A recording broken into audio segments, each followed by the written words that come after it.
Greetings, people of the interwebs. Jake here, and I just got home from seeing the Doctor Strange premiere, and oh my god, this movie's amazing. This has been my most anticipated movie of the year. Not just with comic book movies, but it's probably been my most anticipated movie just in general. I think it's fair to say. And there have been some pretty good movies this year. Not just comic book ones, but there's just been some pretty good movies in general this year. So, that kind of put us in perspective on how my excitement level for this movie and anticipation. Because I know a lot of people are probably just either casual fans of Doctor Strange, or they're just seeing it because it's Marvel, or they like comic books, or because the trailers looked appealing. But, oh my god, this movie delivers so much on what it promised. It is so weird and trippy and crazy and fantastical and just so comic booky. It blows my mind that it blows my mind that they even made this movie, and then it blows my mind even further at how well they pulled this off. Because if you had asked me even 5 years ago, when even at the point of the Avengers, and Avengers is something that I never thought we would see live action. But even at that point, and Marvel, I think by Avengers, they had really established that they are a force to be reckoned with, and they have a solid plan building their universe and their franchise, and they know what they're doing. But even at that point, if someone had asked me, do I think they'll ever make a Doctor Strange movie, I would have been like, yeah, it'd be cool if they did one, but there's no way in hell they're going to make a Doctor Strange movie because he's such a lesser-known character compared to, the other Avengers like Iron Man, Thor, Captain America, and all those characters. And just the concept of Doctor Strange and some of the elements that go into the comics, like the whole interdimensional travel and just the weird, crazy trippiness that goes with the comics, especially like the Steve Ditko and Stan Lee series from this, I think it was late 60s, that Doctor Strange started.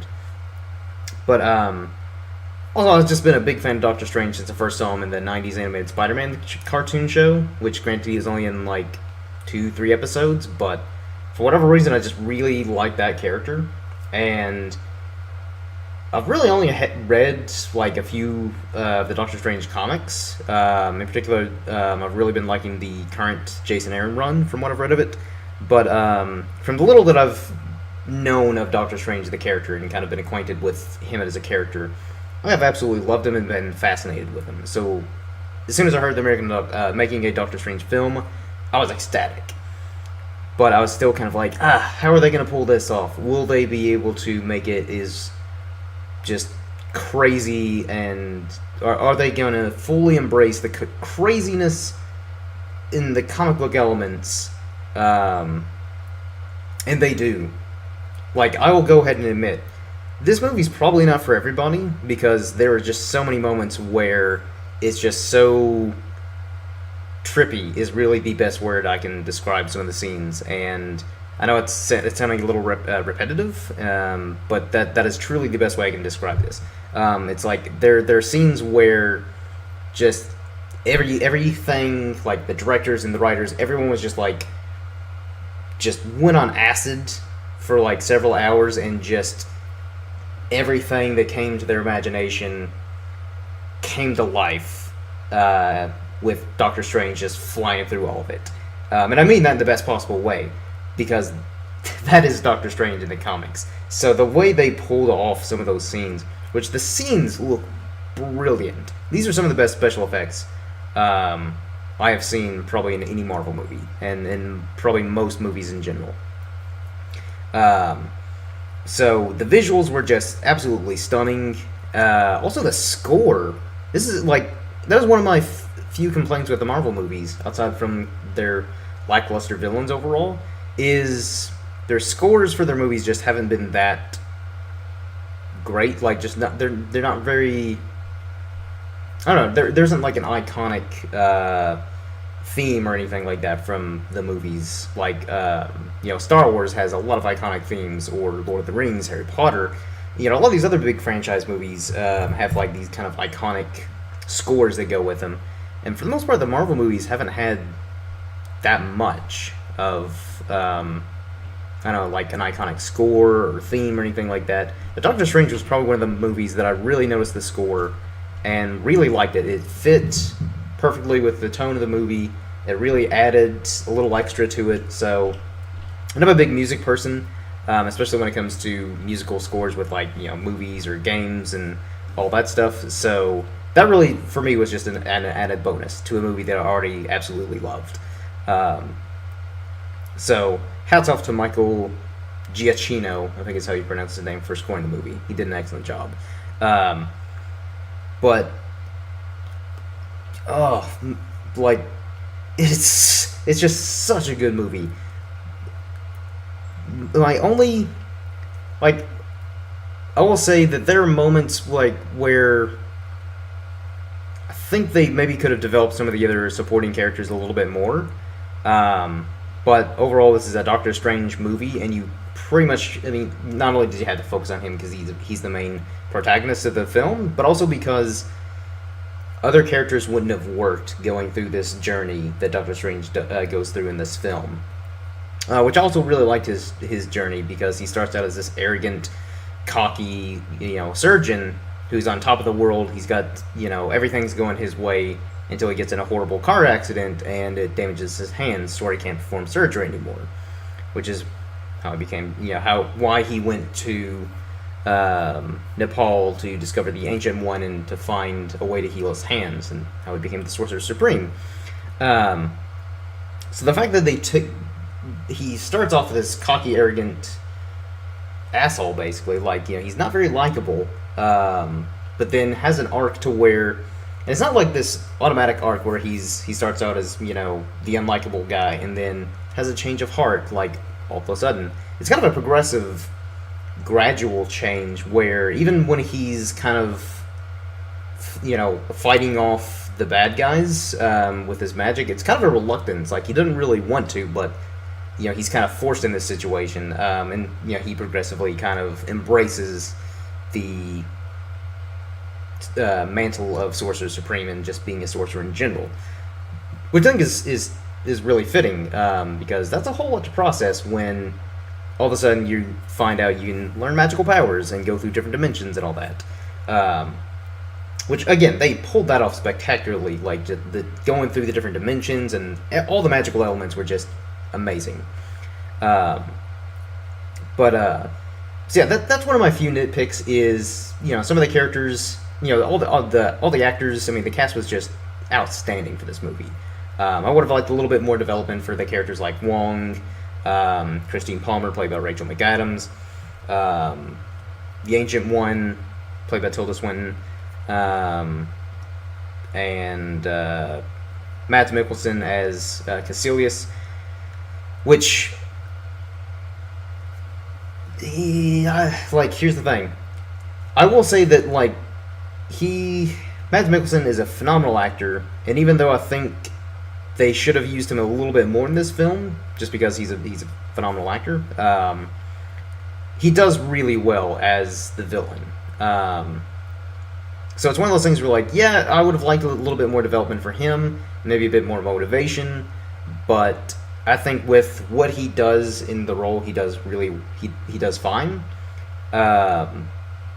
So I'm not going to completely knock the movie, and also, again, the Marvel movies haven't had the best villains in general.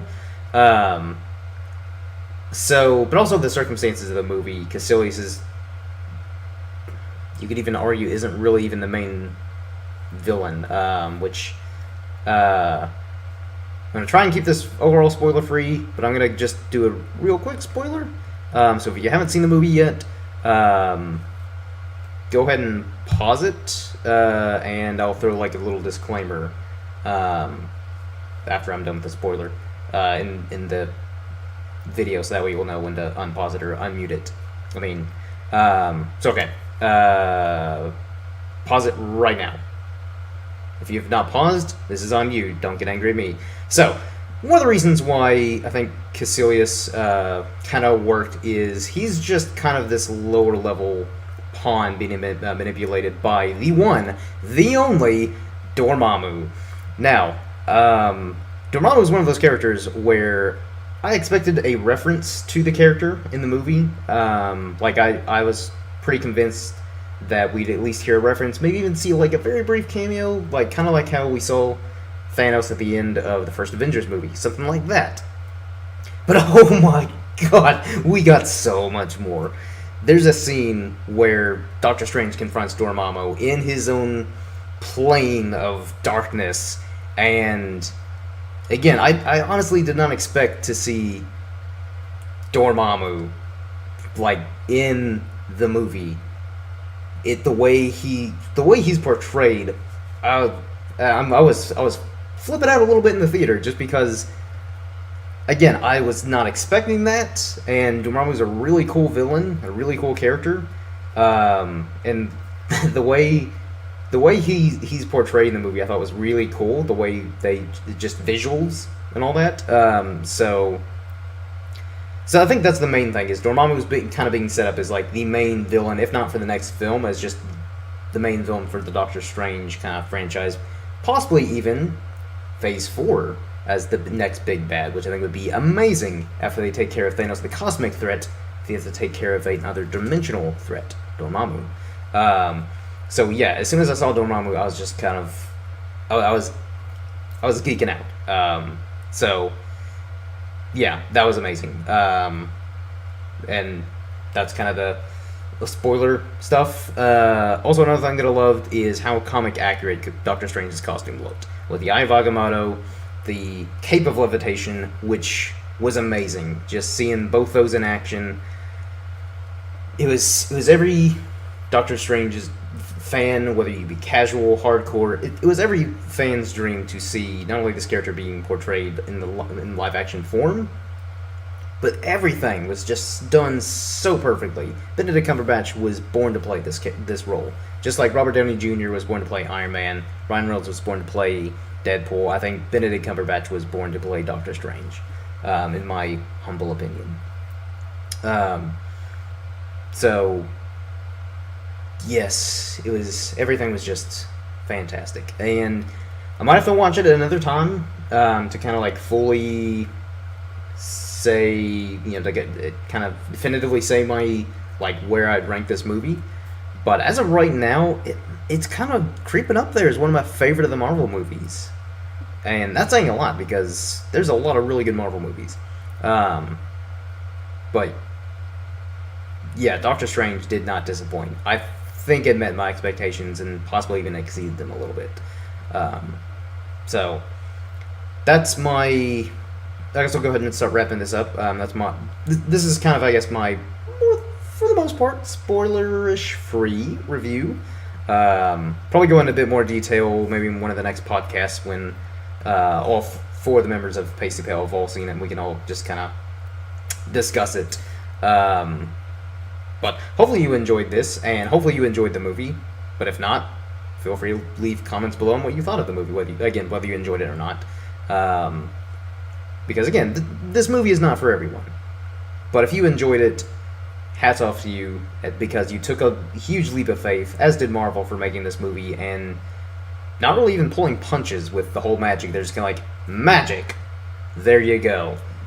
And they explain a little bit, like, sort of elements of science, but overall it's just kind of magic. And you take it for face value, you accept it. And again, it works spectacularly. So I'd probably give this movie like a 9 out of 10 as of now. It could lower potentially, upon second viewing. It might even go up. Who's to say? But as of right now, upon initial viewing, I'm giving it a 9 out of 10. So hopefully you enjoyed my review. Hopefully you enjoyed the movie. And again, feel free to like, comment, share, subscribe, all that jazz. And go check us out on Facebook at Pasty Pale Productions to get news and updates and stuff like that on when things are being uploaded and topics for the next podcast and all that stuff and other projects we got going on. Same thing with the Twitter page at Pasty Pale Pro. Same stuff, news, updates, and stuff that's going on with the channel and all that. Or you can follow me on my own personal Twitter page at IrishmanJake. So until next time, everyone, cheers.